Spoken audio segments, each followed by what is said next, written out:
What's going on, guys? So today my lawnmower, it's not starting. When I turn the key, it just clicks, and it slowly started getting worse. So first thing we're gonna do, we're gonna get the battery tested, see if it's a bad battery. The battery's holding charge.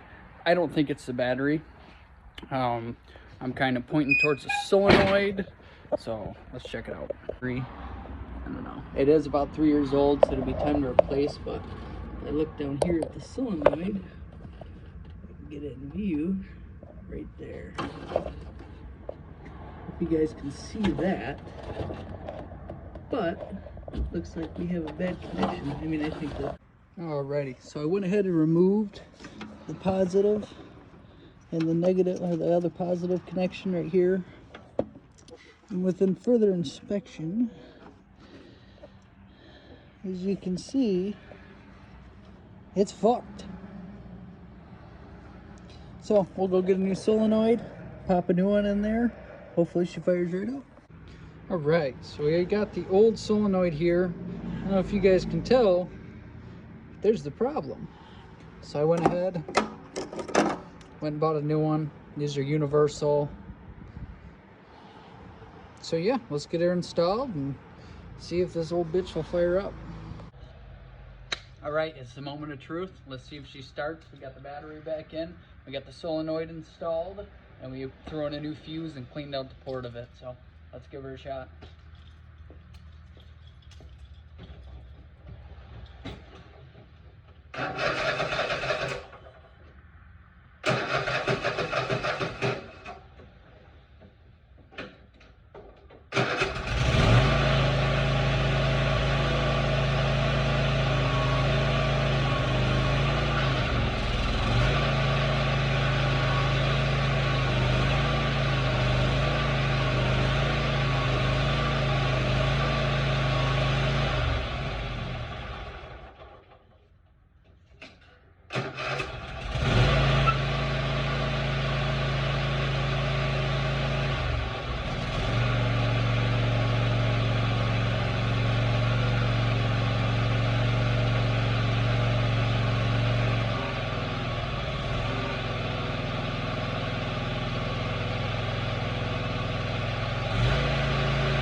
It starts, woohoo!